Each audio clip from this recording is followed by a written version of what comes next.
ও স্যারও তো চলে এসেছে, আচ্ছা।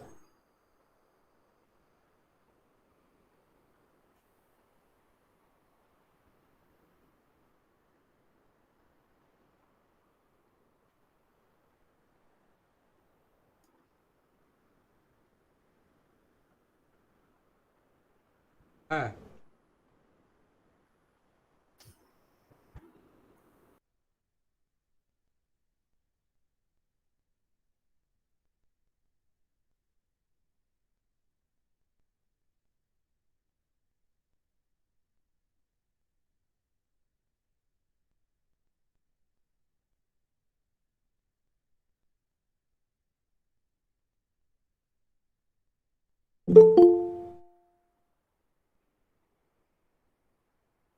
ও স্যারও তো চলে এসেছে, আচ্ছা।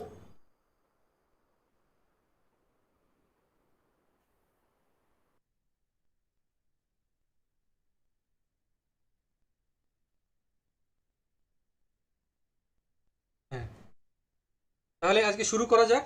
নমস্কার, আমি সমিত পাল, করিমপুর পান্না দেবী কলেজের ফিজিক্সের অধ্যাপক। আমাদের আজকে একটা স্টুডেন্ট সেমিনারের শুভ সূচনা হতে চলেছে।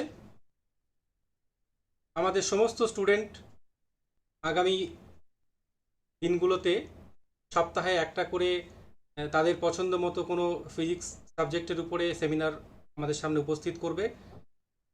সেই সেমিনারের মাধ্যমে তারা যেরকম সমৃদ্ধ হবে, আমরাও অনেকটা সমৃদ্ধ হব। তো সেই অনুষ্ঠান শুরু করার আগে আমাদের মাঝখানে আজকে উপস্থিত হয়েছেন আমাদের কলেজের ভারপ্রাপ্ত অধ্যক্ষ শ্রী কৌস্তব ভট্টাচার্য মহাশয় এবং আমাদের কলেজের আইকিউএসসি কোঅর্ডিনেটর শ্রী প্রসেনজিৎ সাহা মহাশয়। আমি প্রথমেই এই অনুষ্ঠানের সূচনা করার জন্য শ্রী কৌস্তব ভট্টাচার্য মহাশয়কে আমন্ত্রণ জানাবো তার বক্তব্য রাখার জন্য। স্যার।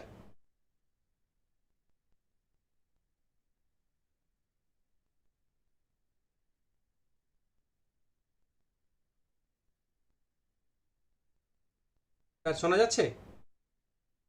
হ্যাঁ, আসলে ওই নম্বর টম্বর আগে তো লাস্ট আপলোড হয়েছে, বারবার আমাকে ফোন করছে করছে, তো ওই আমার ডিপার্টমেন্ট থেকে থেকে সমস্যা হচ্ছে, ওই আমি সেদিন ধরতে পারিনি। শুনছি ওদিক থেকে ওদিকে করতে হচ্ছে। ঠিক আছে, তা আমি আনুষ্ঠানিক শুরুটা তাহলে আমি বলছি। আহ, আজকে এই আমি কি বলবো, দুপুরবেলায় বলতে পারি, দুপুরবেলাতে এখানে উপস্থিত আমাদের ফিজিক্স ডিপার্টমেন্টের যে সমস্ত শিক্ষক শিক্ষিকারা আছেন এবং ফিজিক্স ডিপার্টমেন্টের যে সমস্ত ছাত্রছাত্রীরা আছেন এবং আমাদের আইকিউএসসি কোঅর্ডিনেটর, প্রত্যেককে আমার শুভেচ্ছা অভিনন্দন। এবং আমার খুব ভালো লাগছে, খুব খুশি হচ্ছে যে এই ছাত্ররা ফিজিক্স ডিপার্টমেন্ট এই উদ্যোগটি নিয়েছে যে স্টুডেন্ট সেমিনার প্রেজেন্টেশন। এবং এটা ছাত্ররা এখন পরবর্তীকালে বুঝবে যে তোমাদের মধ্যে এখন একটা খুবই একটা উপকারী জিনিস, কারণ ভবিষ্যতে উচ্চশিক্ষায় যখন যাবে বিভিন্ন জায়গায় সেমিনার প্রেজেন্টেশন করতে গেলে কী কী করতে হয় না হয় কীভাবে, বা ভবিষ্যতে যখন তোমরা গবেষণা ভূমি কাজ করবে তখন সেইখানে তো সেমিনার প্রেজেন্টেশন অবশ্যই একটা মান গবেষণার মধ্যে সেগুলো কীভাবে করবে। এবং তার সাথে এই যে সেমিনার প্রেজেন্টেশন করতে গেলে যে বিভিন্ন পড়াশুনো বইপত্র যে ঘাটতে হয়, বিভিন্নভাবে আরো অনেক বেশি কি বলবো এনহ্যান্স করতে হয়, সেগুলো তোমরা নিজেরাই এই কাজগুলো করতে করতে বুঝলো। খুবই সাধু উদ্যোগ, খুবই ভালো জিনিস।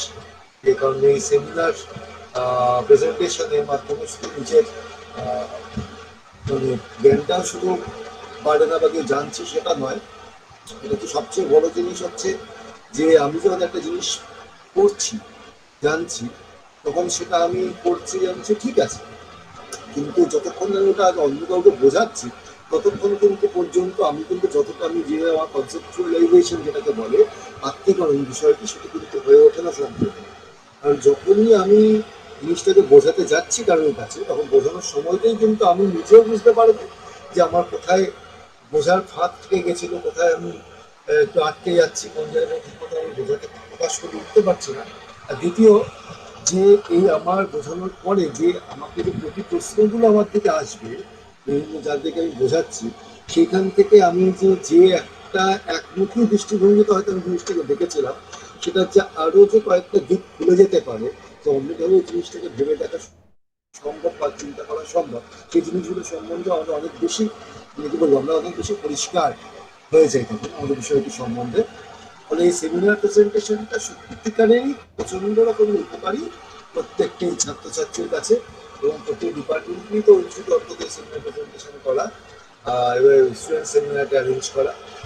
আমরা তো সব শুনি কিন্তু মানে বলি কম, সেখানে নিজেরা অন্তত এখানে বলছি অন্তত সেটা বলা যাক। এবং শুধু বই পড়ে জেনে জেনে সেটা সম্পূর্ণ জ্ঞানটা আরোগ্য হয় না যতক্ষণ না পর্যন্ত আমরা নিজেদের বোঝাচ্ছি। কারণ পরীক্ষার খাতাতেও আমরা কিন্তু যেটা চাই সেটা হচ্ছে তুমি কতটা জানো, কতটা তুমি পড়ে ফেলেছো, সেটা কিন্তু আমার চাইতে বেশি হচ্ছে যে তুমি যেটা জেনেছো সবকিছু ঠিক আছে, কিন্তু সেটা ঠিক করে তুমি বোঝাতে পারছো না এইখানে। কারণ মানে শুধুই জেনে গেলাম তাহলে যেমন হয় খেলতে খেলতে খেলোয়াড়, তো জানতে জানতে যাই হোক সেটা বললাম না, সেই সেই জিনিসটা তাহলে হওয়া কিন্তু উচিত নয়। সেটা হচ্ছে বোঝোয়ার হতে হবে, বা নিজেকে বোঝাতে হবে, পরিষ্কার করতে হবে নিজেকে কীভাবে আমি এক্সপ্রেস করতে পারছি। এবং সেখানেই কিন্তু আমাদের যে ত্রুটি বিচ্যুতি, যে আমার বিষয়টি সম্বন্ধে বোঝার ত্রুটি বিচ্যুতি যা জায়গাগুলো আছে, যে ফাঁকগুলো, সেগুলো কিন্তু এই ভরাট হয়ে যায়। সেমিনার, এই স্টুডেন্ট সেমিনার, এই ব্যাপারটা কিন্তু ওই জায়গাটাকে কিন্তু খুব ভালোভাবে ধরে আর কি। যে তোমরা যে তোমাদের ফিজিক্সের কোনো একটা বিষয়ের উপর, তার রিলেটেড বিষয়ের উপর নিজেরা চিন্তা ভাবনা করছো, যে পড়াশোনা করে সেটা করছো, সেটাকে ঠিকমতো বুঝে সেটা যে প্রেজেন্টেশন করো, এটাই হচ্ছে সবচেয়ে বড় ব্যাপার। ভুল ত্রুটি হবেই, কিন্তু সাহস হারাবে না, এই সাহস নিয়ে এগিয়ে করে যেতে হবে। এবং দেখবে যে আজকে কেউ যে সেমিনার প্রেজেন্টেশন করছে, সে হয়তো দেখা যাচ্ছে আবার 2 মাস 3 মাস পরে সুযোগ এলো, তো সে তখন দেখছো যে তুমি নিজেই বুঝতে পারবে পরবর্তীকালে যখন আবার তুমি দিচ্ছো, দেখবে যে তোমার অনেক বেশি তুমি নিজেকে তুমি ডেভেলপ করতে পেরেছো, অনেক বেশি উন্নতি করতে পেরেছো। যাই হোক, আর বিশেষ কথা বাড়াবো না, তো আজকে এখানে রাখছি। এবং আমি অনেক ধন্যবাদ জানাচ্ছি ফিজিক্স ডিপার্টমেন্টের ছাত্র শিক্ষক সবাইকে এই উদ্যোগটি নেওয়ার জন্য। অনেক অনেক ধন্যবাদ আমাদের মাননীয় ভারপ্রাপ্ত অধ্যক্ষ মহাশয় শ্রী কৌস্তব ভট্টাচার্য মহাশয়কে তার মূল্যবান বক্তব্য আমাদের সামনে উপস্থিত করার জন্যে। এরপরে আমাদের মাঝখানে উপস্থিত আছেন আমাদের আইকিউএসি কোঅর্ডিনেটর শ্রী প্রসেনজিৎ সাহা মহাশয়। আমি তার কাছে অনুরোধ করব আমাদের ছাত্র এবং শিক্ষকদের মধ্যে তার বক্তব্য উপস্থাপন করার জন্য। প্রসেনজিৎ স্যার। হ্যাঁ, নমস্কার। আমি প্রথম কথা হচ্ছে যে আমি সমিত বাবুকে একটু জিজ্ঞাসা করে নিচ্ছি, এখানে 6 সেমিস্টারের স্টুডেন্ট তো বলবে বাপন বিশ্বাস, কিন্তু বাকি যারা আছেন তারা কি সব 6 সেমিস্টার না অন্যান্য সেমিস্টারের স্টুডেন্ট আছে? অন্যান্য সেমিস্টারের স্টুডেন্টরাও আছে। আচ্ছা আচ্ছা আচ্ছা। প্রথম কথা হচ্ছে যে স্যার যেটা বললেন, কৌস্তব বাবু যেটা বললেন, আমি এটা গত 2 তারিখে রাতের বেলাতেই শুনতে পারি এটা, যে এরকম একটি উদ্যোগ নেওয়া হচ্ছে ফিজিক্স ডিপার্টমেন্টের পক্ষ থেকে। ফিজিক্স ডিপার্টমেন্টের head of the department doctor Samit Pal, তিনি আমাকে বিষয়টা বলেন, এবং সেদিনই আমি আমন্ত্রণ পেয়েছিলাম যে এই অনুষ্ঠানটা আমাকেও থাকতে হতে পারে। তা আমি খুব আশা, মানে প্রত্যাশা নিয়ে, যদিও ফিজিক্সের আমি সবকিছু বুঝি না, ঠিক অনেকটাই বুঝি না, বেশিরভাগটাই বুঝি না, কিন্তু আমার এই উদ্যোগটা এত ভালো লেগেছিল। বিশেষ করে আমাদের মতো কলেজে ফার্স্ট জেনারেশন যারা কলেজে আসছে, তাদেরকে নিয়ে তাদেরকে এম্পাওয়ার করবার একটা মানসিকতা নিশ্চয়ই মাস্টারমশাইদের মাথাতে এসেছিল, যে স্টুডেন্ট ক্যাপাবিলিটি প্রোগ্রাম আমাদের নিতে হচ্ছে বিভিন্ন সময়।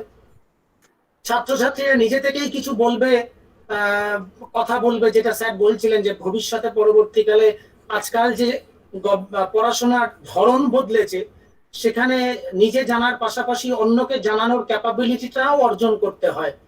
আমরা কলেজে চাকরি পাওয়ার পরে যখন প্রথম সেমিনার দিতে গেছি, তখন আমাদের বিরাট কষ্ট হয়েছে, মানে হাত পা কেঁপে প্রায় অবস্থা খারাপ। ইভেন তোমরা জানো, যখন তোমরা স্কুল সার্ভিস কমিশনে পরীক্ষা দেবে বা তোমরা কলেজ সার্ভিস কমিশনে ক্লিক করবে, তখন তোমাদের যে ইন্টারভিউ কোডটা ফেস করতে হবে, তাতে প্রায় 20টা নাম্বার থাকে টিচিং এর উপরে, ডেমনস্ট্রেশনের উপরে।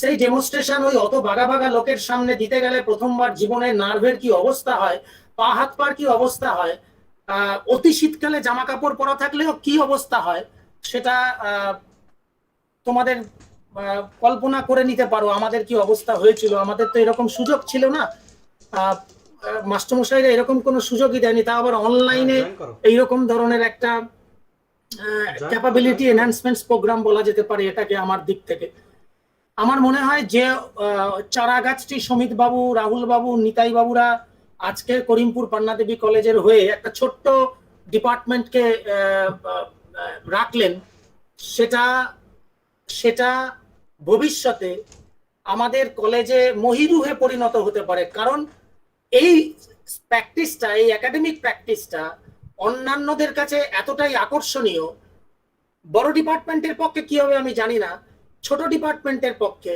এটাকে যদি আমরা নারিশ করতে পারি, বড় করতে পারি, তোমাদের ডিপার্টমেন্ট যেটা শুরু করলো সেই পথে আমরা আমাদের ছাত্রদেরকেও এগিয়ে নিয়ে যেতে পারি, কলেজ লাভবান তো হবেই। তার থেকে বড় যেটা হবে সেটা হচ্ছে এই বেস্ট প্র্যাকটিসটা আমাদের ছাত্রছাত্রীদেরকে নিজেদেরকে সমৃদ্ধ করা এবং ভবিষ্যতের জন্য নিজেকে প্রিপেয়ার করা। ডেলার কমিশন বা সারা পৃথিবীতে খুব বিখ্যাত, 1993-তে ওদের যে কমিশন রিপোর্ট ইউনেস্কোতে দিয়েছিল, তাতে right to do, right two learning বলে একটি শব্দ ছিল সেখানে, right two live together, right to know. এই যে রাইট টু লার্নিং, এই যে নিজে শেখা এবং শেখানোর মধ্যে দিয়ে শেখা, এটা একটা বিরাট বড় ব্যাপার। এটা আমাদের আমি যতগুলো কলেজে ন্যাকের রিপোর্ট দেখার সুযোগ পেয়েছি তাতে দেখেছি যে ওরা বারবার রেকমেন্ডেশন দিয়েছে যে স্টুডেন্ট সেমিনারের জন্য হয় প্রাক্তন ছাত্রদেরকে নিয়ে এসে পড়ান, অথবা আপনারা নিজেদের ছাত্রছাত্রীদেরকে দিয়ে তাদের ক্যাপাবিলিটি এনহ্যান্স করান।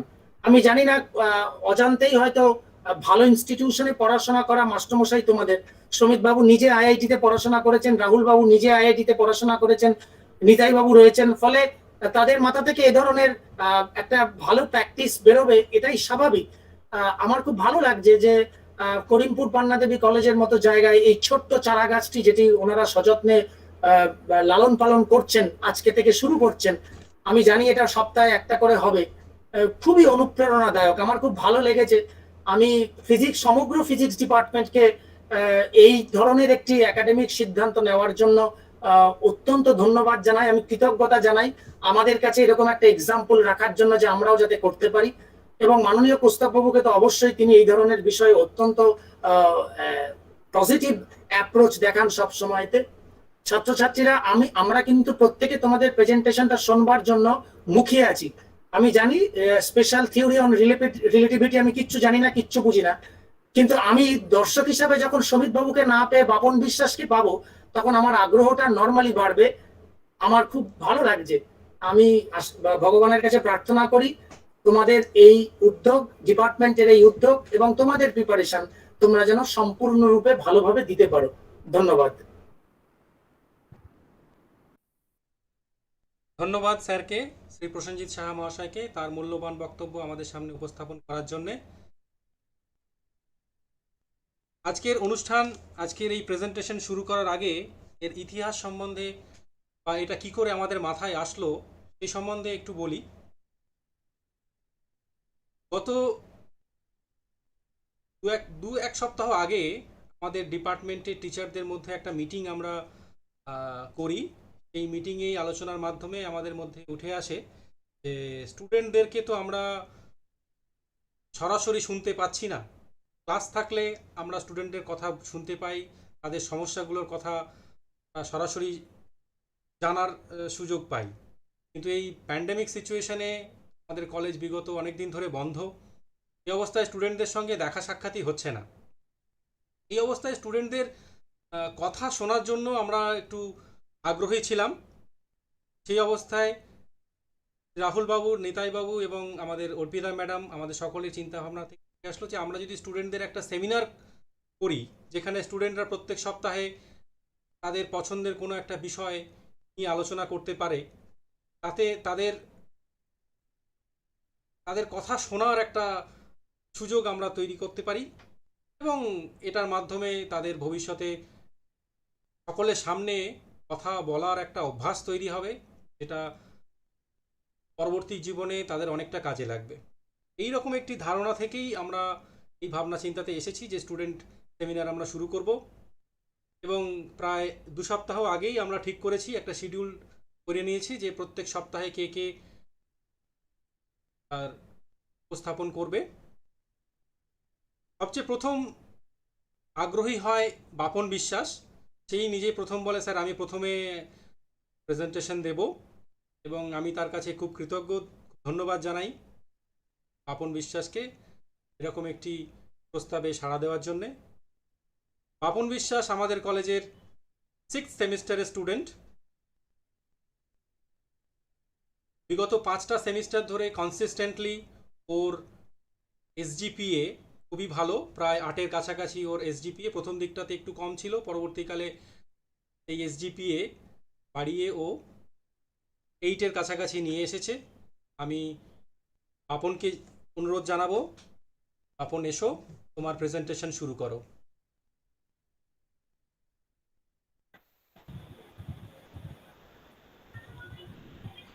প্রথমেই আমি আমার করিমপুর পান্না দেবী কলেজের উপস্থিত সমস্ত শিক্ষকগণ এবং আমার সহপাঠীদের নমস্কার জানাই। এবং আজকে আমাদের টপিক হচ্ছে স্পেশাল থিওরি অফ রিলেটিভিটি। তো স্পেশাল থিওরি অফ রিলেটিভিটি আমরা পুরো ভিতরে যাব না, একটা বড় কনসেপ্ট আমরা বুঝবো যে প্রথম থেকে স্পেশাল থিওরি অফ রিলেটিভিটি মানে যখন থেকে শুরু হয় সেখান থেকে ইতিহাসটা দেখবো, যে প্রথম থেকে কি করে আসে, কোন রকম এক্সপেরিমেন্টের মাধ্যমে আসে, কে কে এই বিষয়ে কাজ করে, এইসব ব্যাপারে আমরা জানবো আজকে। আর আমরা স্পেশাল থিওরি অফ রিলেটিভিটি আমার কাছে খুব একটি ইন্টারেস্টিং এবং আমার খুব প্রিয় টপিক একটি। এবং আমরা সেটা আমাদের নতুন করে ভাবনা চিন্তা করতে, যারা আমরা ফিজিক্সে অনেক কিছু পড়েছি, অনেক কনসেপ্ট পড়েছি, মাস, এনার্জি, টাইম, ভেলোসিটি, মোমেন্টাম, অনেক কনসেপ্ট পড়েছি। এই কনসেপ্ট গুলাকে স্পেশাল থিওরি অফ রিলেটিভিটি নতুন করে ভাবতে বাধ্য করবে বা নতুন করে ভাবনা চিন্তা করতে বাধ্য করবে। সেটা আমরা শুরু করতে যাচ্ছি এখন। আমাদের আজকের presentation special theory of relativity.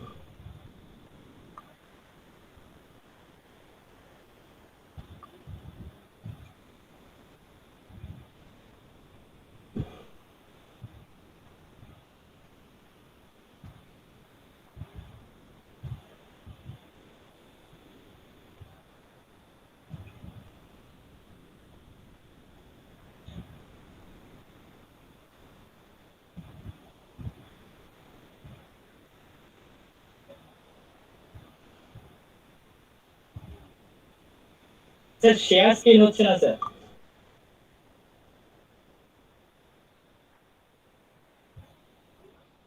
কি দেখাচ্ছি, সমস্যা কি দেখাচ্ছে? You can't share your screen. You must be done permission in order to screen share.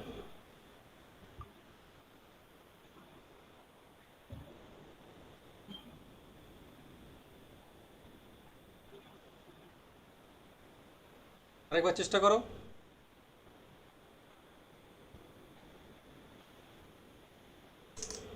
একই প্রবলেম হচ্ছে স্যার।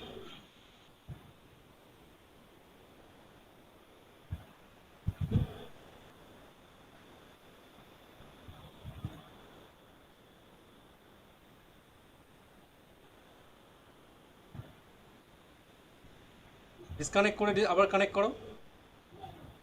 ঠিক আছে।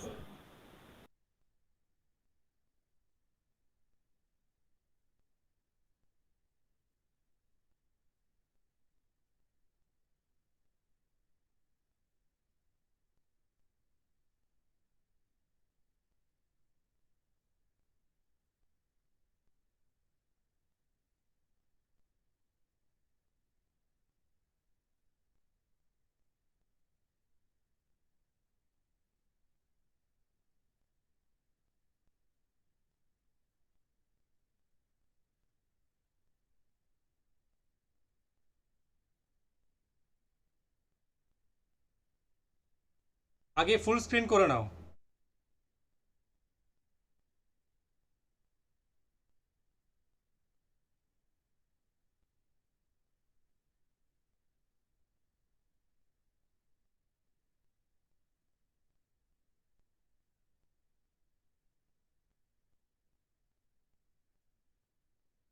আর এন্টায়ার স্ক্রিন প্রেজেন্ট করবে।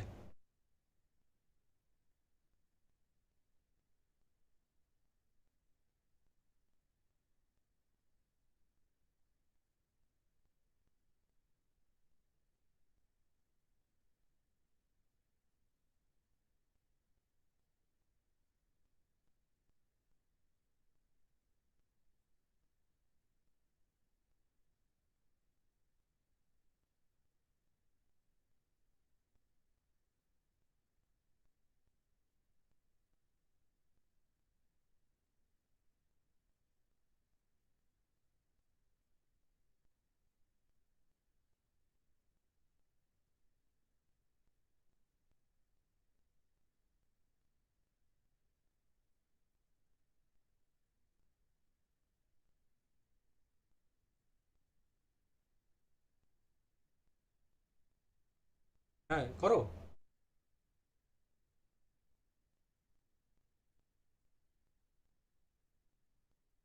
ফুল স্ক্রিন করো, তারপরে অল ট্যাব টিপে মিটে যাও।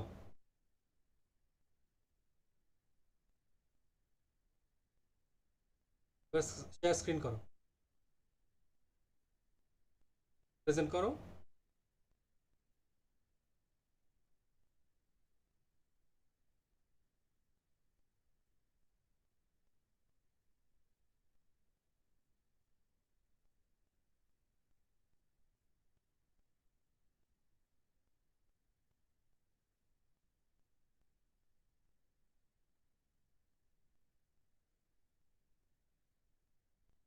না, আসেনি। আগে স্ক্রিনটা সিলেক্ট করো। প্রেজেন্ট নাও তো ক্লিক করছো, present now.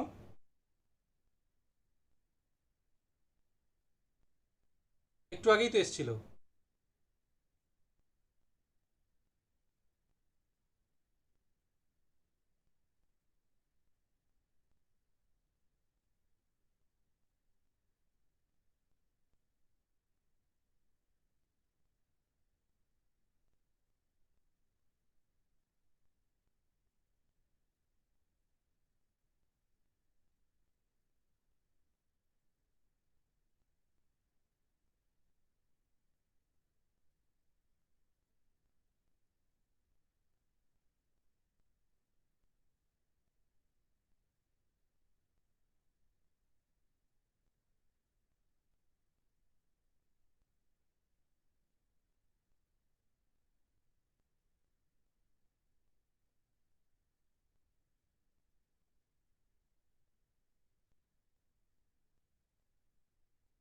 Special theory of relativity.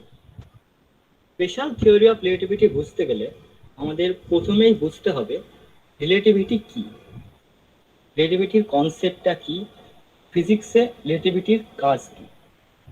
এবং রিলেটিভিটি কি সেটা বুঝতে গেলে আমরা প্রথমে একটা এক্সাম্পল দেবো, এক্সাম্পলের মাধ্যমে বুঝবো। এক্সাম্পলটা হচ্ছে এমন যে একটি ট্রেন আছে এবং সেই ট্রেনটি 40 কিলোমিটার/আওয়ার বেগে সামনের দিকে যাচ্ছে এবং ট্রেনের একটি কম্পার্টমেন্টের ভিতরে দুটি ব্যক্তি বসে আছে, এ এবং বি, যেটা আমরা স্লাইডে দেখতে পাচ্ছি। এবং এ একটি বল বি এর দিকে তখন স্লাইড চেঞ্জ হচ্ছে না। স্লাইড চেঞ্জ হচ্ছে না স্যার? না,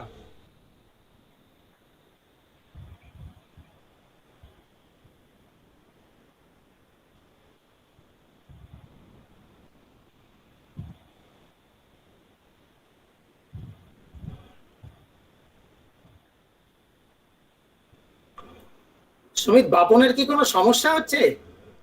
বোধহয় স্ক্রিন শেয়ার করতে সমস্যা হচ্ছে। আহ, ও মেটেরিয়ালটা তোমাকে পাঠিয়ে দিক না, তাহলে তুমি এখান থেকে শেয়ার করো, ও বলুক। তাই করো। তখন আমাকে মেল করে দাও, প্রেজেন্টেশনটা আমাকে মেল করে দাও। হ্যাঁ স্যার, এক মিনিট।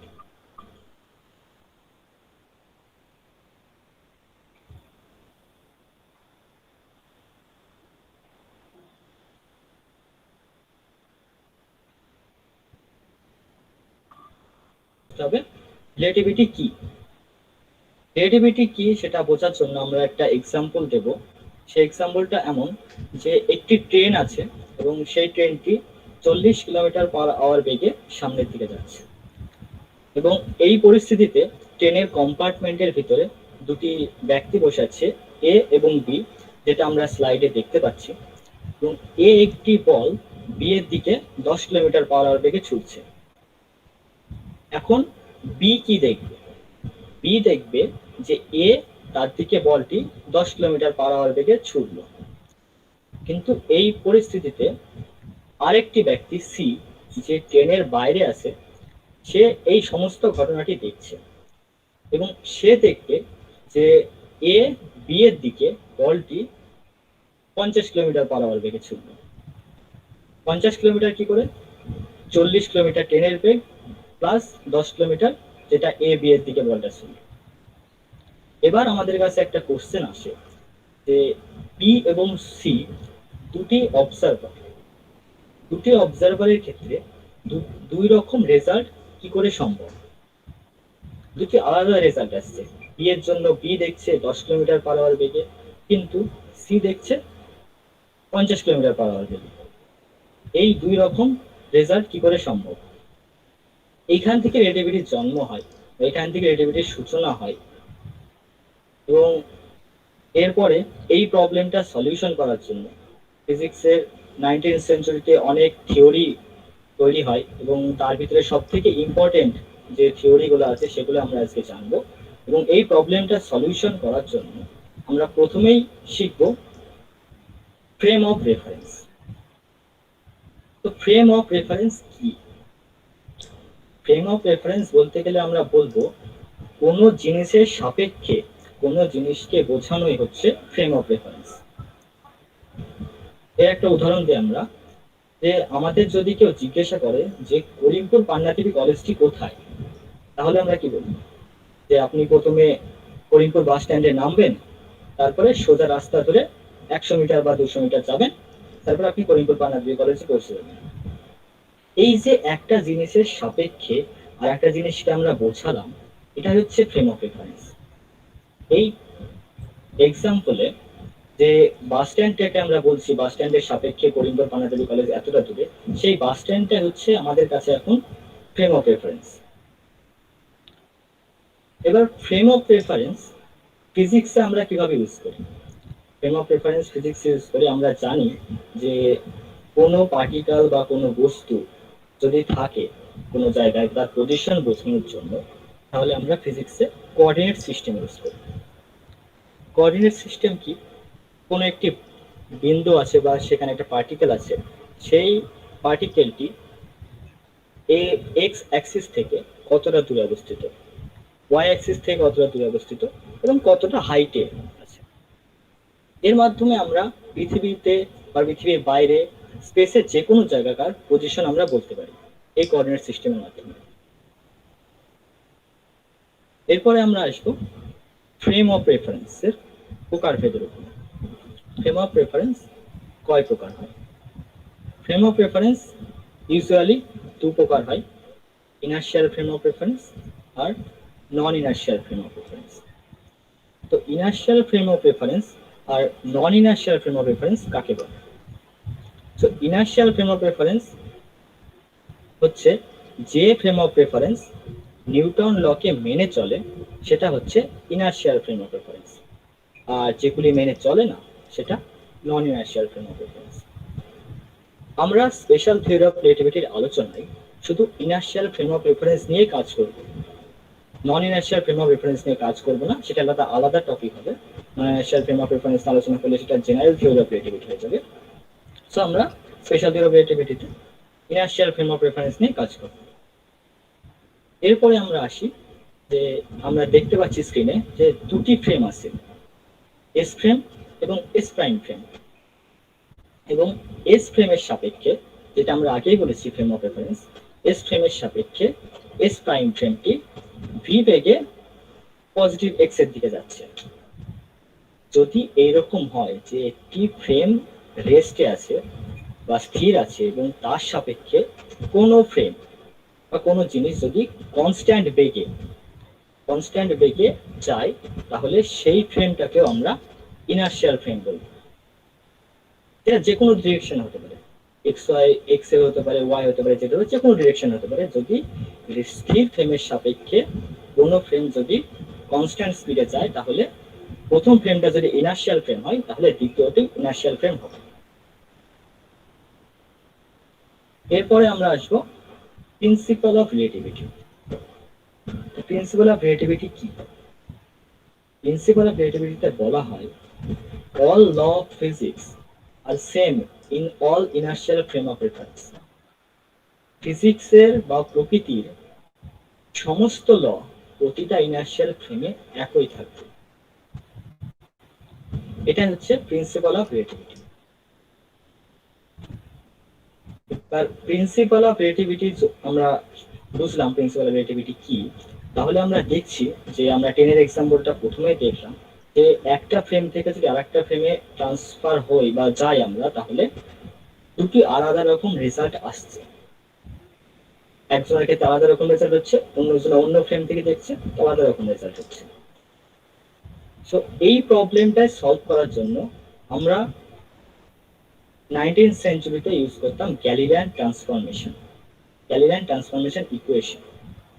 সো একটা ফ্রেম থেকে আরেকটা ফ্রেমে যদি যাই, তাহলে গ্যালিলিয়ান ট্রান্সফরমেশন ইকুয়েশন অনুযায়ী সেই ইকুয়েশন মানে সেই থিওরিটা বা কনসেপ্টটার কোনো চেঞ্জ হয় না, গ্যালিলিয়ান ট্রান্সফরমেশন ইকুয়েশন যদি মেনে চলে। বা Newton law Galilean transformation equation মেনে চলে। মানে একটা ফ্রেম থেকে যদি আমরা অপর একটি ফ্রেমে যাই, তাহলে নিউটন ল একই থাকে, ইনভেরিয়েন্ট থাকে। কিন্তু আমাদের ইউনিভার্সে সবকিছুই তো নিউটন ল এর হিসাবে চলে না, এর বাইরেও অনেক কিছু আছে। ইএমএফ আছে, ইন্ডাকশন আছে, ম্যাগনেটিক ফোর্স আছে, ইলেকট্রিক ফোর্স আছে, ম্যাক্সওয়েল ল আছে। তো এইসব ইকুয়েশন, এইসব থিওরি গ্যালিলিয়ান ট্রান্সফরমেশনে ইনভ্যারিড থাকে না। মানে একটা ফ্রেম থেকে যদি আমরা আরেকটা ফ্রেমে যাই, তাহলে এইসব ইকুয়েশনগুলি একই থাকে না। আর যদি একই না থাকে, তাহলে theory of relativity, principle of relativity break হচ্ছে। প্রিন্সিপাল রিলেটিভিটি আমরা কথা আগেই বলেছি যে প্রতিটা ইনার্শিয়াল ফ্রেমে ফিজিক্সের প্রতিটি ল একই থাকবে, সেটা ব্রেক হচ্ছে। আমরা 19th সেঞ্চুরিতে আমাদের ফিজিক্স এতটা অ্যাডভান্স হয়ে গেছিল যাতে আমরা স্পিড অফ লাইট ক্যালকুলেট করতে পারতাম নর্মালি, এবং সেটা অ্যাপ্রক্স 3 × 10⁸ মিটার পার সেকেন্ড, ভালো করে বলতে গেলে 3 লাখ কিলোমিটার প্রতি সেকেন্ডে। এবং যখন ম্যাক্সওয়েল তার ইকুয়েশনের মাধ্যমে যখন ইলেকট্রোম্যাগনেটিক ওয়েভের স্পিড ক্যালকুলেট করে, সেটাও অনেকটা লাইটের স্পিডের সমানই আসে, তো অ্যাপ্রক্স 3 × 10⁸ মিটার পার সেকেন্ডে আসে। তো তখন আমরা বলি যে light is a electromagnetic wave. এরপরে লাইট যদি ইলেকট্রোম্যাগনেটিক ওয়েভ হয়, তাহলে কোন ফ্রেমে এই ইকুয়েশনগুলো, ম্যাক্সওয়েল ইকুয়েশনগুলো, তারপরে লাইটের স্পিড, কোন ফ্রেমে এই সব ইকুয়েশনগুলো ঠিক ভ্যালিড, তা অ্যাবসলিউট রেস্ট ফ্রেমটা কোনটা? 18th সেঞ্চুরির মিড টাইমে, এই 19th সেঞ্চুরির মিড টাইমে, সরি 19th সেঞ্চুরির মিড টাইমে এটা ফিজিক্সের একটা বড় কোশ্চেন ছিল যে কোন ফ্রেমে এই সব ইকুয়েশনগুলো valid. Newton law, Maxwell relation, electric force, magnetic force, induction, এই সমস্ত ইকুয়েশন ভ্যালিড হবে সেটা কোন ফ্রেম। এই পরিস্থিতিতে অনেক ফিজিসিস্টের মতবাদ ছিল যে এমন একটা কাল্পনিক ফ্রেম ধারণা নিয়ে আসা যেটা সব জায়গায় উপস্থিত আছে, এবং সেই ফ্রেমটাকে আমরা বলি ইথার ফ্রেম। ইথার ফ্রেম, এই ইথারের উপর অনেক বৈজ্ঞানিক বিশ্বাস করতেন যে ইথার আছে অ্যাকচুয়ালি, অনেক বৈজ্ঞানিক এর উপর বিশ্বাস করতেন না যে ইথার অ্যাকচুয়ালি আছে। তো ইথার ফ্রেমটা হচ্ছে সেই ফ্রেম, সেই অ্যাবসলিউট ফ্রেম, ধরে নেওয়া হলো যে ইথার ফ্রেমটা হচ্ছে সেই অ্যাবসলিউট ফ্রেম যেখানে ফিজিক্সের সমস্ত ল, প্রকৃতির সমস্ত ল ভ্যালিড। এবং এই ফ্রেম থেকে যদি আমরা অন্যান্য ফ্রেমে যাই তাহলে সেটা চেঞ্জ করতে হবে, এটা গ্যালিলিয়ান ট্রান্সফরমেশনের মাধ্যমে চেঞ্জ করবে। কিন্তু এটা হচ্ছে যে অ্যাকচুয়াল রেস্ট ফ্রেম। তো এইখানে লাইটের speed c 3 to 10 to the 8 metre per second, এবং এইখানে ফিজিক্সের সব ল ভ্যালিড। কিন্তু অনেক বৈজ্ঞানিক ছিল যারা এই ইথার ফ্রেমের কনসেপ্টটি মানতেন না অনেকে। তো তারা শুরু করলেন যে ইথার ফ্রেমের উপস্থিতির উপর বিভিন্ন এক্সপেরিমেন্ট, যে আসলে এর অস্তিত্ব আছে কিনা, তার জন্য বিভিন্ন এক্সপেরিমেন্ট ডিজাইন করলেন। তার মধ্যে সব থেকে ইম্পর্টেন্ট এবং ফিজিক্সের একটা নতুন অধ্যায় শুরু করেছিল যে এক্সপেরিমেন্ট, সেটা হচ্ছে Michelson Morley experiment. Michelson Morley experiment, Michelson ছিল মেন ব্যক্তি এবং মোরলে তার পরে আসেন। 19th সেঞ্চুরির শেষ হবে এরা এক্সপেরিমেন্ট শুরু করে, এবং এক্সপেরিমেন্টের মেন যে মোটিভ ছিল, যে উদ্দেশ্য ছিল, সেটা হচ্ছে যে যদি ইথার ফ্রেমের ভিতরে পৃথিবী, ইথার যদি সব জায়গায় থাকে তাহলে ইথার ফ্রেমের ভিতরে ইথারের মধ্য দিয়ে পৃথিবী ট্রাভেল করছে, এবং পৃথিবী যদি ইথারের মধ্য দিয়ে ট্রাভেল করে তাহলে ইথারের মধ্যে পৃথিবীর একটা স্পিড থাকবে, সেই স্পিডটি ক্যালকুলেট করা। মেন উদ্দেশ্য এটা ছিল যে ক্যালকুলেট আর speed in ether frame, ether ফ্রেমে পৃথিবীর স্পিড কত বা পৃথিবীর ভেলোসিটি কত। এটার জন্য তারা একটি সুন্দর এক্সপেরিমেন্ট ডিজাইন করেছে। এক্সপেরিমেন্ট ডিজাইনটা এইরকম, আমার কার্সার দেখতে পাচ্ছ সবাই, এখানে লাইট সোর্স আছে, লাইট সোর্সটি এইখান থেকে লাইট বিম নির্গত হচ্ছে এবং এখান থেকে এখানে যাচ্ছে, এবং এখানে একটি বিম স্প্লিটারের মাধ্যমে হচ্ছে, আমরা লেন্সও বলতে পারি, বিম স্প্লিটার হচ্ছে। তারপর এখান থেকে রিফ্র্যাকশন হচ্ছে, রিফ্র্যাকশন হয়ে এখানে যাচ্ছে, এবং এখান থেকে আরেকটা বার রিফ্লেকশন হচ্ছে। লাইটে আমরা এইসব থিওরিগুলো শিখবো, কিন্তু এখন আমরা বলি এখানে রিফ্র্যাকশন হচ্ছে, এবং এখানে আবার রিফ্লেকশন হয়ে এখানে আসছে, এবং এখানে আবার রিফ্লেকশন হচ্ছে, তারপরে টেলিস্কোপে আসছে। এটাও সেম, রিফ্লেকশন হচ্ছে এখানে কি মিরর টু, আবার রিফ্লেকশন হচ্ছে, আবার এখান থেকে এখানে আসছে, তারপরে এখান থেকে আবার রিফ্র্যাকশন হয়ে টেলিস্কোপে আসছে। এই দুটো বিম যেটা টেলিস্কোপে আসলো, সেই মিরর 1 এবং মিরর 2 থেকে রিফ্লেকশন হওয়ার মাধ্যমে তার একটা ফেজ ডিফারেন্স তৈরি হবে, এবং সেই ফেজ ডিফারেন্সের জন্য ফ্রিঞ্জ প্যাটার্ন তৈরি হবে। এবং এই সময় এই সম্পূর্ণ স্ট্রাকচারটি কোনো রকম চেঞ্জ না করে 11 জনের বোধহয় পুরো 90 ডিগ্রি অ্যাঙ্গেলে ঘোরানো হয়, এবং 90 ডিগ্রি অ্যাঙ্গেলে ঘোরানোর পর আবার এই সেম এক্সপেরিমেন্ট রিপিট করা হয়।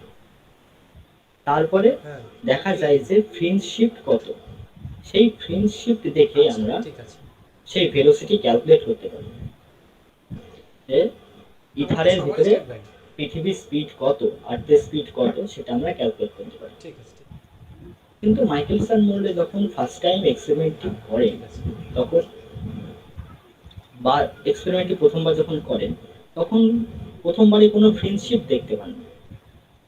তখন তেনারা ভাবেন যে হয়তো কোনো টেকনিক্যাল এরর হয়েছে, এই জন্য ফ্রিঞ্জ শিফট হচ্ছে না। তিনি আবার এক্সপেরিমেন্টটাকে রিপিট করেন, এভাবে কিছুবার তিনি এক্সপেরিমেন্টে করেন, কিন্তু কোনো ফ্রিঞ্জ শিফট দেখতে পাওয়া যায় না। তখন তার একটা মতবাদে আসেন যে হয়তো ইথারের ডিরেকশনও যে সাইডে, পৃথিবীর ডিরেকশনও সেই সাইডে আছে, এই কারণে হয়তো আমরা স্পিডটাকে ক্যালকুলেট করতে পারছি না, বা ইথার কোনো ফ্রিঞ্জ শিফট হচ্ছে না।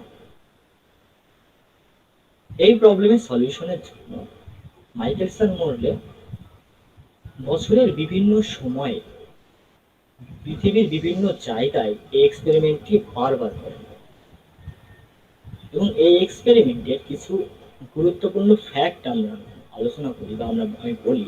সেটা হচ্ছে কি, এই এক্সপেরিমেন্টটা যখন করা হয় 1881 সালে শুরু হয় এক্সপেরিমেন্টটি করা।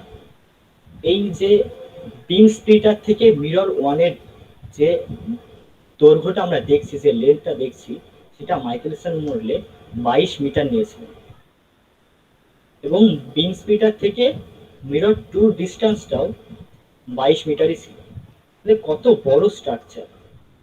এবং এই সম্পূর্ণ স্ট্রাকচারটিকে একটি মার্কারির পুলের ওপর রেখে পুরো স্ট্রাকচারটিকে কোনো রকম চেঞ্জ না করে 90 ডিগ্রি অ্যাঙ্গেলে ঘোরানো। কত বড় স্ট্রাকচার তৈরি করা এবং সেটাকে মার্কারির পুলের ওপর রেখে ঘোরানো, বোঝা যাচ্ছে একটা খুবই কমপ্লিকেটেড এক্সপেরিমেন্ট। এবং তখন মাইকেলসন মরলে 1881 থেকে 1887-র মধ্যে পৃথিবীর বিভিন্ন জায়গায় গিয়ে বিভিন্ন সময়ে এই এক্সপেরিমেন্টটি রিপিট করলেন বারবার। যখন আর্থের ভেলোসিটি এই দিকে তখন করলেন, যখন এই দিকে তখন করলেন, যখন এই দিকে তখন করলেন। কিন্তু এই অবস্থাতে এতবার এক্সপেরিমেন্ট করার পরেও তারা কোনো ফ্রিঞ্জ শিফট দেখতে পেল না। আলটিমেটলি তারা কিছুই পেল না। তাদের যে মোটিভ ছিল যে ইথার ফ্রেমে আর্থের স্পিড কত, তার কোনো অ্যান্সার তারা পাননি। এটাকে আমরা বলি the null result of Michelson Morley experiment. এইখান থেকে শুরু হয় একটা ফিজিক্সের একটি নতুন অধ্যায় এবং আমাদের এতদিনকার চিন্তা ভাবনাটাকে নতুন করে ভাবতে বাধ্য করে এই এক্সপেরিমেন্টের পরে। এবং এই এক্সপেরিমেন্টটি যখন হচ্ছিল তখন স্যার অ্যালবার্ট আইনস্টাইন এর ওপর নজর রেখেছিলেন যে এক্সপেরিমেন্টের কি ফলাফল হয়। যখন তিনি দেখলেন এতবার এক্সপেরিমেন্ট করার পরেও কোনো আলটিমেট রেজাল্ট আসলো না, কোনো ফিল্ড শিফট হলো না, তখন তিনি বললেন যে এক্সপেরিমেন্টের রেজাল্টকে আমাদের মানতে হবে। আমাদের মানতে হবে যে ইথার ফ্রেমের কোনো অস্তিত্ব নেই, আমাদের এটাকে মেনে চলতে হবে। এবং এই মাইকেলসন মোরলে এক্সপেরিমেন্টের উপর ভিত্তি করে তিনি 1905 সালে দুটি পস্টুলেট দেন, যে পস্টুলেটটি আমরা postulate of special theory of relativity নামে জানি। পস্টুলেট মানেই স্যার আইনস্টাইন যেটা বলেছিলেন সেটা হচ্ছে, পস্টুলেট মানেই তুমি এর ওপর কোনো কোশ্চেন করতে পারো না যে কেন হচ্ছে, কি জন্য হচ্ছে, এই কোশ্চেন করা যাবে না। পস্টুলেট মানে এটা মানতে হবে, এটা প্রথমেই মেনে নিতে হবে। কিন্তু পরে যখন আমরা স্পেশাল থিওরি অফ রিলেটিভিটি আরো অ্যাডভান্স হয়ে যায় তখন দেখতে পাই যে না, যখন 1905 সালে স্যার আইনস্টাইন যে দুটি পস্টুলেট দিয়েছিলেন সে দুটি সম্পূর্ণরূপে ঠিক। তো আমরা প্রথম পস্টুলেটে আসি। প্রথম পস্টুলেটে বলা হয় all law of physics are same in all inertial frame। এটা হচ্ছে প্রিন্সিপাল অফ রিলেটিভিটির ল, যে ফিজিক্সের প্রতিটি ল বা প্রকৃতির প্রতিটি ল প্রতিটা ইনার্শিয়াল ফ্রেমে একই থাকবে। সেকেন্ড পস্টুলেটে আসি আমরা। সেকেন্ড পস্টুলেটে বলা হয়েছে speed of light in vacuum, শূন্যতে লাইটের speed is same for all inertial frame of reference. প্রতিটা ইনার্শিয়াল ফ্রেমেই লাইটের স্পিড একই হবে শূন্যতে। এই দুটি পস্টুলেট স্যার আইনস্টাইন 1905 সালে দেন এবং এরপরেই শুরু হয় স্পেশাল থিওরি অফ রিলেটিভিটি। এই পস্টুলেটের উপর ভিত্তি করে আমরা প্রথমে ইউজ করতাম, একটা ফ্রেম থেকে যখন আরেকটা ফ্রেমে আমরা যেতাম, এস ফ্রেম থেকে আরেকটা এস প্রাইম ফ্রেমে যখন যেতাম তখন গ্যালিলিয়ান ট্রান্সফরমেশন ইকুয়েশন ইউজ করতাম। কিন্তু সেটাই গ্যালিলিয়ান ট্রান্সফরমেশনে সব ফিজিক্সের সব ল কিন্তু ইনভ্যারিয়েন্ট থাকে না, একই থাকে না। তো সেই জিনিসটা চেঞ্জ করার জন্য যাতে ফিজিক্সের সমস্ত লই ইনভ্যারিয়েন্ট থাকে এই ট্রান্সফরমেশন ইকুয়েশন অনুযায়ী বা এই আইনস্টাইনের পস্টুলেট অনুযায়ী, সেইখানে আমরা নতুন একটা ট্রান্সফরমেশন ইকুয়েশন তৈরি করলাম যেটাকে আমরা বলি Lawrence transformation equation. Lawrence transformation equation তৈরি হওয়ার পরে স্পেশাল থিওরি অফ রিলেটিভিটির কিছু সুন্দর ফলাফল বা রেজাল্ট আমাদের সামনে আসবে, যেগুলো আমরা মাস, এনার্জি, টাইম, ভেলোসিটি, মোমেন্টাম এইসব কনসেপ্ট আমরা আগেও পড়েছি। কিন্তু এই সব কনসেপ্টগুলো নতুন করে রিডিফাইন্ড করতে আমাদের বাধ্য করা হলো, যে লরেন্স ট্রান্সফরমেশন করে নতুন নতুন রেজাল্ট আসলো, সুন্দর সুন্দর রেজাল্ট আসলো। তার ভিতরে ইম্পর্টেন্ট হচ্ছে টাইম ডায়ালেশন, লেন্থ কন্ট্রাকশন, তারপরে মাস এনার্জি কনভার্সন, অনেক কিছু আছে। আমরা প্রথমেই শুরু করব টাইম ডায়ালেশন। টাইম ডায়ালেশন কি? টাইম ডায়ালেশন বলতে বোঝায় যে কোনো এক ব্যক্তি স্থির আছে, সেই ব্যক্তি কাছে যে রেটে টাইম চলছে এবং সেই ব্যক্তির সাপেক্ষে যদি কোনো এক ব্যক্তি লাইটের কম্পারেবল স্পিড, লাইটের নিয়ার বাই স্পিড, কাছাকাছি স্পিডে যদি ট্রাভেল করে, তাহলে তার ক্ষেত্রে যে ব্যক্তি লাইটের নিয়ার বাই স্পিডে ট্রাভেল করছে তার ক্ষেত্রে টাইম স্লো চলবে। এটাই হচ্ছে টাইম ডায়ালেশন। এর একটা এক্সাম্পল কি, দুটি যমজ ভাই আছে এবং দুটি যমজ ভাইয়ের ভিতরে একটি পৃথিবীতে থেকে গেল, আরেকটি ভাই স্পেসশিপে লাইটের কাছাকাছি স্পিডে অবসর স্পেসে ট্রাভেল করে আসলো। সে স্পেসে ট্রাভেল করে আসার পরে যখন সে পৃথিবীতে ফিরবে, তখন সে এসে দেখবে সে তার আরেকটি যমজ ভাই বৃদ্ধ হয়ে গেছে, কিন্তু সে একই রকম আছে। এটাই টাইম ডায়ারেকশনের একটা পারফেক্ট এক্সাম্পল। এটা আমরা টুইন প্যারাডক্স বলি। এবার দুটো ফ্রেম দেখতে পাচ্ছি আমরা, এস ফ্রেম এবং এস প্রাইম ফ্রেম। আমরা প্রথমেই বলেছি যে এস ফ্রেম হচ্ছে স্থির এবং এস প্রাইম ফ্রেম হচ্ছে এস ফ্রেমের রেসপেক্টে এক্স ডিরেকশনে, পজিটিভ এক্স ডিরেকশনে ভি ভেলোসিটিতে যাচ্ছে। দুটোই ইনার্শিয়াল ফ্রেম। এবং আমরা টাইম ডায়ালেশনটা বুঝলাম যে টাইম ডায়ালেশন হয় যে যে ফ্রেমে টাইম চলমান সেই ফ্রেমের ক্ষেত্রে বা সেই ফ্রেমে টাইম স্লো চলবে। কিন্তু কেন স্লো চলবে এই কারণটা আমাদের জানতে হবে। আমরা বলে দিলাম যে স্লো চলবে, কেন স্লো চলবে সেটাও তো বলতে হবে। সেই সেটা বোঝানোর জন্য আমরা একটা এক্সাম্পল দেবো, যার মাধ্যমে বোঝাবো আমরা যে এটা কেন হয়। এটা ইকুয়েশনের মাধ্যমে সুন্দরভাবে বোঝানো যায়, সেটা করতে গেলে অনেক টাইম লাগবে এবং তাই আমি শুধু একটা এক্সাম্পলের মাধ্যমে বোঝাচ্ছি এবং এক্সাম্পলের মাধ্যমে বোঝানো যাবে যে কেন হচ্ছে। তো এক্সাম্পলটা এরকম যে আমরা একটা টিউব দেখতে পাচ্ছি, এটা ডিস্টেন্স, এই হাইট, ডিস্টেন্স ভুল বললাম, হাইট, হাইট হচ্ছে এল। এল, এই যে হাইট এখান থেকে এতখানি, এই হাইটটা হচ্ছে এল। সে এলটা হচ্ছে half light second. Light second, light second কি? লাইট সেকেন্ড হচ্ছে লাইট এক সেকেন্ডে যে দূরত্ব ট্রাভেল করে সেটা হচ্ছে লাইট সেকেন্ড। এই ডিস্টেন্সটা হাফ লাইট সেকেন্ড। এইখান থেকে, এই নিচ থেকে একটি লাইট পালস জেনারেট করা হয়। লাইট পালস তখন উপরের দিকে যাবে এবং এই ডিস্টেন্সটা কভার করতে তার হাফ সেকেন্ড সময় লাগবে, লাইটের হাফ সেকেন্ড সময় লাগবে এবং তারপরে এই ওপর থেকে রিফ্লেকশন হবে, রিফ্লেকশন হওয়ার পরে আবার এখানে ফিরে আসবে এবং তাতে এই পুরো ঘটনাটি ঘটতে এক সেকেন্ড সময় লাগবে। এবং এটি এস ফ্রেমে স্থির আছে। এই টিউব প্রতিবার লাইট পালস জেনারেট হচ্ছে এবং এক সেকেন্ড পরে ফিরে আসছে রিফ্লেকশন।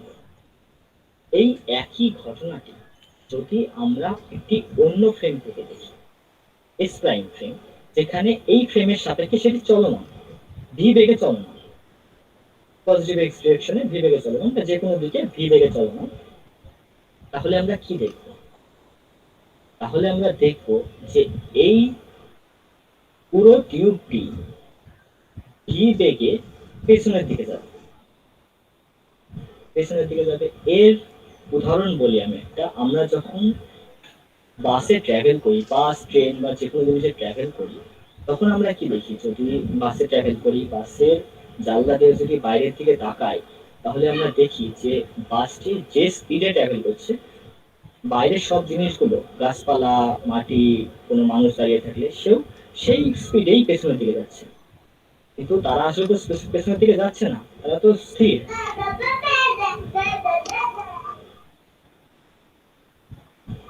তারা তো আসলে স্থির, কিন্তু আমরা দেখছি যে সেই স্পিডে পেছনের দিকে যাচ্ছে।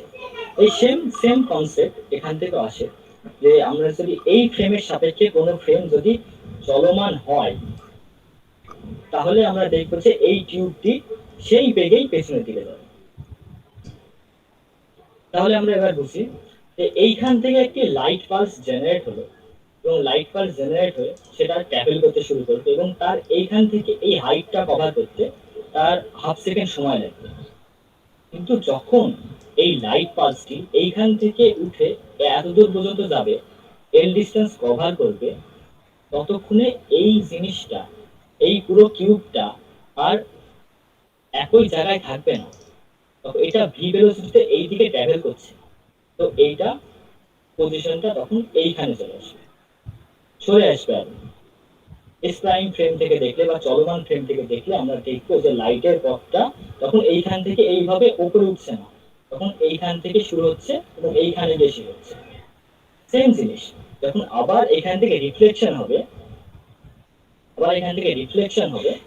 তখন আমরা দেখবো যে যখন লাইট পালস এখান থেকে রিফ্লেকশনের নিচের দিকে পৌঁছাবে, তখন এই টিউবটা আর এখানে থাকবে না, আরো চলছে, তো ভি বেগে চলছে, আরো এদিকে চলে আসবে, এইখানে চলে আসবে, এবং এইখান থেকে তখন লাইটের পাথটা এইটা হবে। তোমরা দেখছি যে এস ফ্রেম থেকে দেখলে যে টাইমটা 1 সেকেন্ড লাগছে বা যে দূরত্ব অতিক্রম করছে, এস প্রাইম ফ্রেম থেকে দেখলে একই দূরত্ব অতিক্রম করছে না, কিছুটা বেশি দূরত্ব অতিক্রম করছে। এস প্রাইমে আমরা দেখেছি যে জাস্ট এইখান থেকে এই দূরত্ব অতিক্রম করছে, কিন্তু এস প্রাইমে থেকে দেখলে এই জিনিসটাই মনে হবে এখান থেকে এতখানি দূরত্ব অতিক্রম করেছে। এই যে এক্সট্রা দূরত্ব অতিক্রম করবে তার জন্য একটা বেশি সময় লাগবে। সেটার কথাই বলছি আমরা যে চলমান ফ্রেম থেকে দেখলে যে ফ্রেমটি চলমান তার ক্ষেত্রে টাইম স্লো চলবে, এখানে টাইম বেশি লাগছে, টাইম ইজ ডাইলেটেড। এরপরে আমরা টাইম ডাইলেশনের ইকুয়েশনের উপরে আসবো। ইকুয়েশনটাকে আমরা সিম্পলি লিখেছি, improper time interval is equal to proper time interval by root over 1 minus c square by c square। এখানে v হচ্ছে সেই ফ্রেমের বেগ, যে ফ্রেমটা যা চলমান ফ্রেমের বেগ, এবং c হচ্ছে স্পিড অফ লাইট। এবার এখানে দুটো প্রশ্ন আছে, সেটা হচ্ছে ইমপ্রপার টাইম ইন্টারভ্যাল আর প্রপার টাইম ইন্টারভ্যাল কি। প্রপার টাইম ইন্টারভ্যাল হচ্ছে সেই টাইম যেখানে যে রেস্ট ফ্রেমে যে টাইমটা আমরা মেজার করছি সেই টাইমটাকে আমরা প্রপার টাইম ইন্টারভ্যাল বলবো, আর চলমান ফ্রেমে যে টাইমটা আমরা মেজার করছি সেটাকে আমরা ইমপ্রপার টাইম ইন্টারভ্যাল বলবো। এটাই সেই ইকুয়েশন। এই ইকুয়েশন থেকে প্রমাণ করা যায় যে যে ফ্রেম চলমান হচ্ছে তার ক্ষেত্রে টাইম স্লো চলছে। এটা হচ্ছে টাইম ডাইলেশনের কনসেপ্ট। এরপরে আমরা আসবো রিলেটিভিটি অফ সাইমালটেনিটি। রিলেটিভিটি অফ সাইমালটেনিটি কি? একই সময় যদি দুই জায়গায় একই ঘটনা ঘটে তাহলে সেটা সাইমালটেনিটি বলা হয়, বা একই সঙ্গে সেই ঘটনাটি ঘটছে। এবং এই রিলেটিভিটি অফ সাইমালটেনিটি বোঝাতে গেলে আমরা একটা এক্সাম্পল নেব। সেই এক্সাম্পলটা এমন যে এখানে একটি স্ট্রাকচার আছে, এবং এই স্ট্রাকচারের যে কালো ব্যান্ডটা আমরা দেখতে পাচ্ছি সেখান থেকে লাইট পালস জেনারেট হচ্ছে, এবং লাইট পালস জেনারেট হওয়ার পরে লাইট পালস সব দিকে যাচ্ছে। আমরা ধরে নিলাম যে এখানে দুটি, এই স্ট্রাকচারের দুই সাইডে দুটি দরজা আছে, ডোর 1 ডোর 2 দুটি দরজা আছে, এবং লাইট পালস যখন এই মিডিল থেকে এই জায়গাটায় গিয়ে আঘাত করবে তখন এই ডোরগুলি খুলে যাবে। যখন এখান থেকে D1 এর দিকে গেল তখন এই D1 ডোরটি খুলে গেল, এবং এখান থেকে যখন D2 ডোরের দিকে গেল তখন D2 ডোরটি খুলে গেল। এবং এই ব্ল্যাক ব্যান্ড থেকে, কালো ব্যান্ড থেকে D1 এর ডিসটেন্স যতখানি, D2 ডিসটেন্স ততখানি। লাইট পালস প্রতিটা ফ্রেমে একই স্পিডে ট্রাভেল করে, লাইট প্রতিটা ফ্রেমে একই স্পিডে ট্রাভেল করে। তো এখানে আমরা দেখবো যে এই ফ্রেম থেকে দেখলে আমরা দেখবো যে দুটো দরজায় একই টাইমে খুলছে। এখানে এটাই লেখা আছে, এখানে এই S frame D1 and D2 door opens in same time. S frame থেকে আমরা দেখছি এই ঘটনাটা যে একই সময় হচ্ছে, একই সময় দুটি ঘটনা হচ্ছে। যদি আমরা এই একই ঘটনাকে যদি অন্য একটি ফ্রেম থেকে দেখি, যে ফ্রেমটি এস ফ্রেমের সাপেক্ষে ভি ভেলোসিটিতে পজিটিভ এক্সিলারেশনের দিকে যাচ্ছে, তাহলে আমরা কি দেখব? তাহলে আমরা দেখব যে এই সমস্ত স্ট্রাকচারটি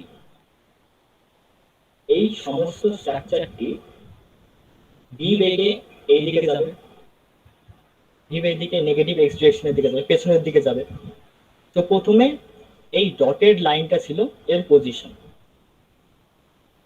এবং প্রথমে এস ফ্রেম থেকে দেখলে আমরা এই ব্ল্যাক ব্যান্ড থেকে লাইট পালস জেনারেট হচ্ছিল এবং এখানে D1 এ হিট করছিল এবং D2 তে হিট করছিল এবং দুটি একই টাইমে খুলছিল।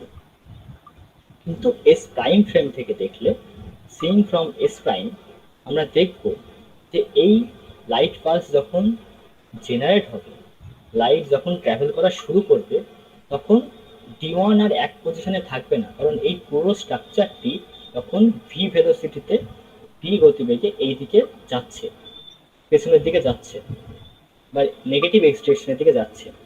তখন এই D1টি এই মেন পজিশন থেকে একটু এই দিকে সরে আসবে, এখানে চলে আসবে, এবং D2 আরো সরে যাবে। তাহলে লাইট এখান থেকে ট্রাভেল করা শুরু করলো, তাহলে D1 এর দিকে তাকে কম ডিস্টেন্স ট্রাভেল করতে হচ্ছে এবং D2 এর দিকে বেশি ডিস্টেন্স ট্রাভেল করতে হচ্ছে। তাহলে এস প্রাইম থেকে দেখলে আমরা দেখব যে D1 ডোর প্রথমে খুলছে এবং তারপরে D2 ডোর খুলছে। এবার আরেকটি ফ্রেমের কল্পনা করি, যে ফ্রেমটি স্থির বা রেস্ট ফ্রেম এস ফ্রেমের সাপেক্ষে নেগেটিভ দিকে যাচ্ছে, পেছনের দিকে যাচ্ছে, নেগেটিভ এক্সিলারেশনের দিকে যাচ্ছে। তাহলে আমরা কি দেখবো যে এস ফ্রেমের যে টিউবটা আমরা নিয়েছিলাম সেই টিউবটা পজিটিভ এক্সিলারেশনের দিকে যাচ্ছে বা সামনের দিকে যাচ্ছে। এবার মেইন পজিশন ছিল এটা, যেটা আমরা আগেও দেখেছি, মেইন পজিশন ছিল এটা। এবার এই সমস্ত স্ট্রাকচারটি যদি S prime F double prime frame থেকে দেখি আমরা, তাহলে যেটা নেগেটিভ দিকে যাচ্ছে বা পেছনের দিকে যাচ্ছে, তাহলে এই সমস্ত স্ট্রাকচারটা সামনের দিকে যাবে। তাই এই D2টা তখন যখন লাইট পালস জেনারেট হবে, তখন আর D2 এই একই জায়গায় থাকবে না, আরো এই দিকে সরে আসবে, কারণ এটা ভি ভেলোসিটিতে তখন এই দিকে ট্রাভেল করছে। D2 তখন আরো কাছে চলে আসবে এবং D1টা একটু দূরে চলে যাবে। তখন D2 কম ডিস্টেন্স ট্রাভেল করতে হবে লাইটকে D2 ডোর পৌঁছাতে গেলে, এবং D1 ডোরে পৌঁছাতে গেলে বেশি ডিস্টেন্স ট্রাভেল করতে হবে। তো D2 ডোর প্রথমে খুলবে এবং তারপরে D1 খুলবে। আমরা এবার দেখলাম যে একই ঘটনা বা একই এক্সপেরিমেন্ট যদি আমরা এস ফ্রেম থেকে দেখি তাহলে একরকম হচ্ছে, এস প্রাইম ফ্রেম থেকে দেখি যেটা এস ফ্রেমের সাপেক্ষে পজিটিভ এক্সিলারেশনে ভি এগিয়ে যাচ্ছে, আর এক রকম হচ্ছে, এবং আরেকটা ফ্রেম যেটা নেগেটিভ ডিরেকশনে যাচ্ছে এস ডাবল প্রাইম, সেই ফ্রেম থেকে দেখি তাহলে আর এক রকম হচ্ছে। শুধু একই রকম হচ্ছেই না, এই পুরো ঘটনাটার ক্রমটা চেঞ্জ হয়ে যাচ্ছে। যে অর্ডারে হচ্ছিল, যে একই সঙ্গে খুলছিল, তারপরে D1 খুলছে প্রথমে, কোনো সময় D2 প্রথমে খুলছে, ঘটনার ক্রম চেঞ্জ হয়ে যাচ্ছে। তাহলে এটা কি সম্ভব যে আমাদের বাস্তব লাইফের কোনো উদাহরণ দিলে আমরা বলি যে আমরা কোনো গাছ থেকে আপেল পারলাম এবং সেই আপেলটি মাটিতে পড়লো, তাহলে যদি রিলেটিভিটিতে ক্রম চেঞ্জ হয়, ঘটনার ক্রম চেঞ্জ হয়, তাহলে এটা কি সম্ভব যে প্রথমে আপেলটি মাটিতে পড়লো তারপরে আমরা গাছ থেকে পারলাম? এটা কি সম্ভব বা রিলেটিভিটিতে এটা কি পসিবল হয়? উত্তর হচ্ছে না, এটা সম্ভব নয়। কেন কেন সম্ভব নয়? যদি এই ঘটনার ক্ষেত্রে ক্রম চেঞ্জ হতে পারে, তাহলে ওই ঘটনার ক্ষেত্রে ক্রম চেঞ্জ হবে না কেন? ক্রম চেঞ্জ হবে না তার কারণ হচ্ছে, যে ঘটনাটি কারণ এবং ফলাফলের সঙ্গে যুক্ত, যে ঘটনাটি কারণ বা ফলাফলের সঙ্গে যুক্ত, সেই ঘটনার কোনো ক্রম চেঞ্জ হবে না। প্রথমে আমি আপেলটি পারলাম সেটা হচ্ছে কারণ, এবং তার ফলে হচ্ছে আপেলটি মাটিতে পড়লো, সেটা হচ্ছে ফলাফল। কারণ এবং ফলাফলের সম্পর্কের সঙ্গে যুক্ত এমন ঘটনা ক্রম যে কোনো ফ্রেম থেকে দেখা যাক সেটা একই রকম থাকবে, সেটা চেঞ্জ হবে না। কিন্তু কিছু কিছু ঘটনা এমন আছে যাদের ক্রম চেঞ্জ হয়ে যায়, যেমন এই এক্সাম্পলটার কথা দেখলাম আমরা, এটার ক্রম চেঞ্জ হয়। এটাকে আমরা বলি প্রিন্সিপাল অফ কজিলিটি, যে যেসব ঘটনা কারণ এবং ফলাফলের সম্পর্কের সঙ্গে যুক্ত সেই সব ঘটনার ক্রম চেঞ্জ হয় না, এটাকেই বলি আমরা প্রিন্সিপাল অফ কজিলিটি। এরপরে আমরা আসবো লেন্থ কন্ট্রাকশন। লেন্থ কন্ট্রাকশন কি? লেন্থ কন্ট্রাকশন হলো কোনো স্থির ফ্রেমে যদি একটি রড থাকে বা কোনো দৈর্ঘ্যের রড থাকে এবং একটি চলমান ফ্রেমে যদি ওই একই দৈর্ঘ্যের রড থাকে, তাহলে আমরা দেখবো যে চলমান ফ্রেমের ওই রডটি আমাদের কাছে ছোট দেখাবে, লেন্থের কম্প্রেস হবে। এটাকে আমরা লেন্থ কন্ট্রাকশন বলি। আমরা এতদিন ভাবতাম যে লেন্থ কন্ট্রাকশন, লেন্থ আবার কন্ট্রাক্ট হবে কি? লেন্থ সবার জন্য একই থাকবে, আমার কাছেও যা দেখাবে অন্যজনের কাছেও তাই দেখাবে। কিন্তু না, যদি এবার একটা কন্ডিশন আছে, সেটা হচ্ছে কি সেই ভেলোসিটিটাকে, যে ভেলোসিটির চলমান ফ্রেমের ভেলোসিটি স্পিড অফ লাইটের কাছাকাছি হতে হবে, near by speed of light হতে হবে, তাহলেই এই ঘটনাগুলি দেখা যাবে। আমরা এখানে বলি যদি কেউ আমি যদি স্থিরভাবে দাঁড়িয়ে থাকি এবং আমাদের সামনে কেউ যদি মোটরসাইকেল নিয়ে যায়, সে যায় একটা স্পিডে গেল, 40 কিলোমিটার 50 কিলোমিটার যাই স্পিডে গেল, তার ক্ষেত্রেও এই সেম জিনিস হয়।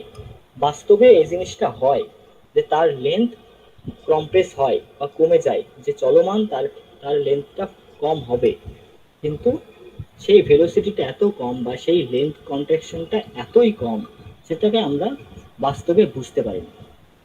কিন্তু এটাই যদি বড় ভেলোসিটির ক্ষেত্রে হয়, বেশি ভেলোসিটির ক্ষেত্রে হয়, লাইটের কাছাকাছি ভেলোসিটির ক্ষেত্রে হয়, তাহলে এই জিনিসটা অবজারভেবল হবে, মানে আমরা বুঝতে পারবো যে লেন্থ কম হচ্ছে, কম্প্রেস হচ্ছে, লেন্থের ছোট হচ্ছে লেন্থ, আমরা এটা বুঝতে পারবো। এবং এটা বিভিন্ন এক্সপেরিমেন্টে এটা দেখা যায় যে রিলেটিভিটির এইসব লগুলি ঠিক এবং বাস্তবে এগুলো কাজে লাগে। এবং এখানে লেন্থ কন্ট্রাকশনের ইকুয়েশন দেওয়া আছে, যেটা আমরা বলি যে রেস্ট লেন্থ হচ্ছে যেখানে ওই রডটি স্থির আছে, এবং মুভিং লেন্থ হচ্ছে যেখানে লেন্থটা যে ফ্রেম থেকে আমরা দেখছি যে ওটা মুভ করছে, সেটা moving length. So by √1 - v²/c², এখানে সেই ভি সেই একই, এস প্রাইমের ভেলোসিটি আর সি হচ্ছে স্পিড অফ লাইট। এরপরে আমরা আসবো ভর, মাস ইজ রিলেটিভিস্টিক। একই যে মাস, যদি কোনো বস্তুর ভর আমরা একটা স্থির ফ্রেম থেকে দেখি, তাহলে যা দেখব, একটি চলমান ফ্রেম থেকে যদি আমরা দেখি, তাহলে দেখব যে তার ভর কমে যাচ্ছে, তার ভর কমে যাচ্ছে। রিলেটিভিস্টিক মাস, এখানে মাস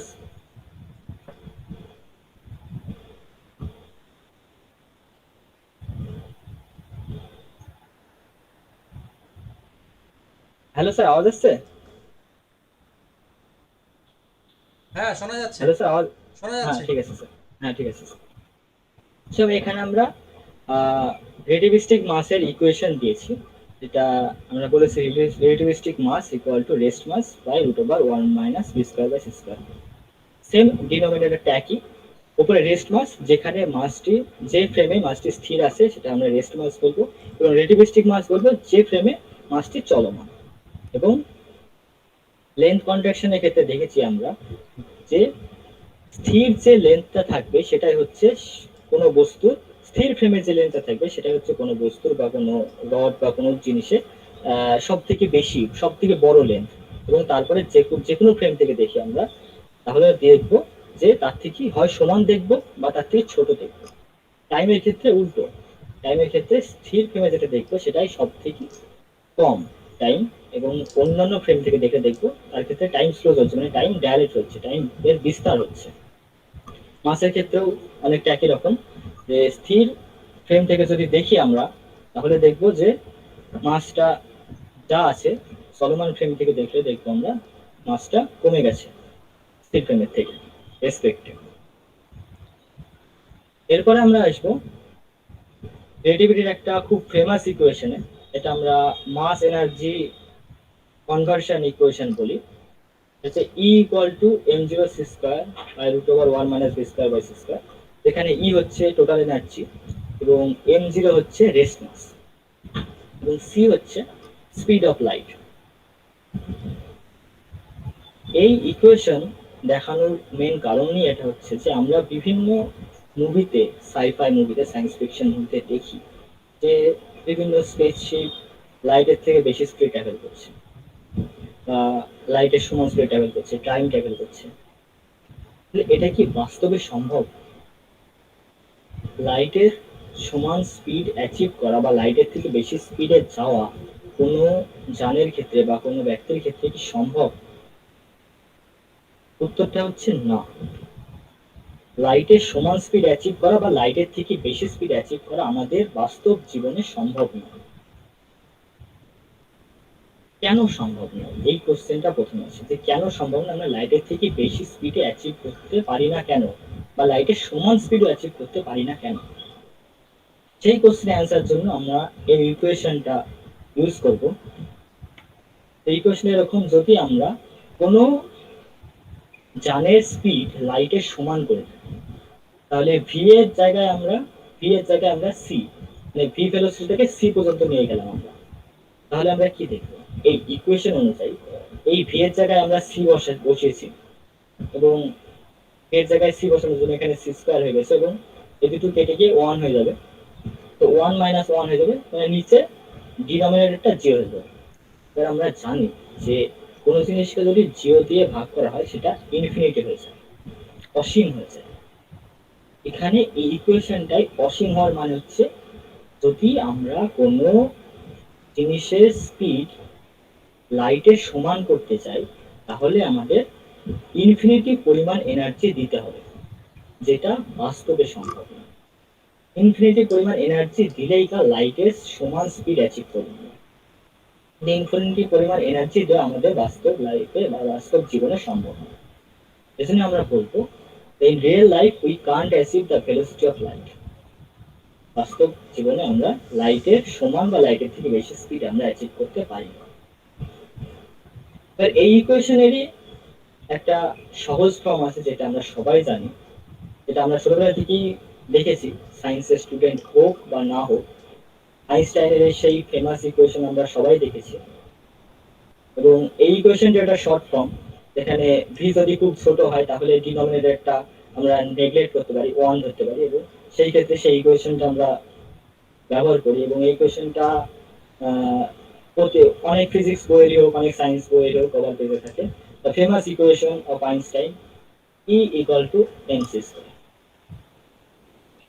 এই ইকুয়েশনটা দিয়েই আমাদের প্রেজেন্টেশন আজকে আমরা শেষ করছি। Thank you.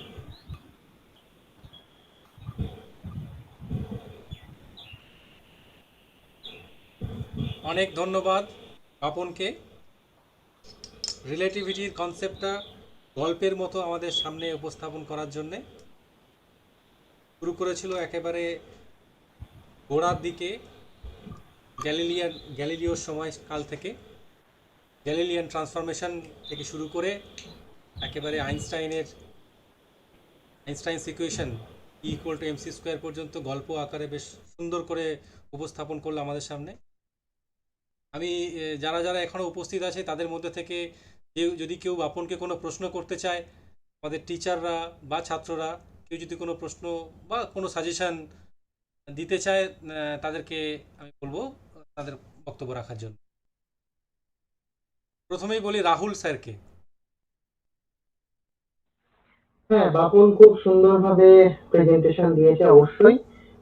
একদম গ্যালিলিয়ান ট্রান্সফার থেকে শুরু করে টাইম ডাইলেশন, লেন্থ কন্ট্রাকশন, সেখান থেকে মাস ফর্মুলা, সমস্ত কিছু ডিরাইভেশন খুব সুন্দরভাবে দেখি এবং বেশ ভালো লেগেছে আমার, খুব সুন্দর সহজসাধ্য ভাষায়, বাংলা ভাষায় খুব সুন্দরভাবে প্রেজেন্টেশন দিয়েছে। ধন্যবাদ Rahul. Thank you sir. Ah, ধন্যবাদ রাহুল মতামত রাখার জন্য। এরপরে আমি আসবো নিতাই স্যারের কাছে। হ্যাঁ, বাপন খুব সুন্দরভাবে এটা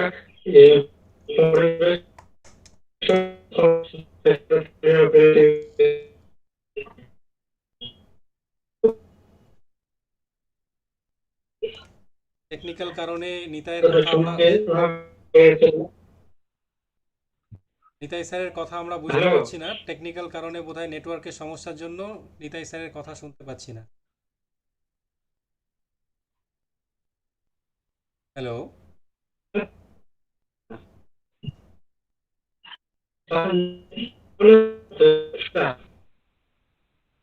না শোনা যাচ্ছে না।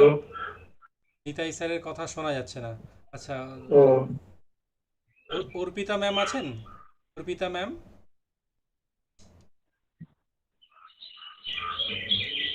ম্যাম ডিসকানেক্ট হয়ে গেছে। আচ্ছা, বাকি ছাত্রছাত্রীদের মধ্যে থেকে কারোর যদি কিছু বক্তব্য থাকে তারা রাখতে পারে।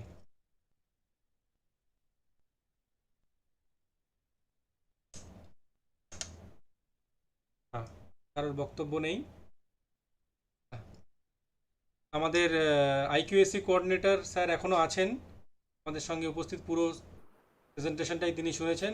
আমাদের টিচার ইনচার্জ স্যার ব্যস্ততার কারণে তাকে লেফট করতে হয়েছে।